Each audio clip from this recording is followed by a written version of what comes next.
Kabul edeceksin. O bebek alınacak Nare. Hayatın tehlikede diyor Nare. Alınmayacak.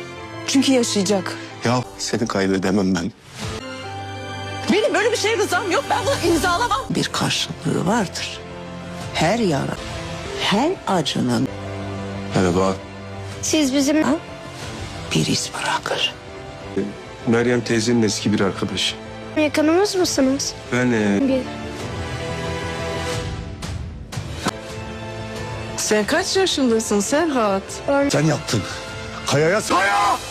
Sen kaçırdınız. Sen haber verdin. Bebeği beraber. Ama aldım, kokladım. O çocuk benim çocuğum. Ben o çocuğu kucağım. Benim de canım yanıyor. Çocuğum. Benim de içim acıyor. Cihan lütfen git.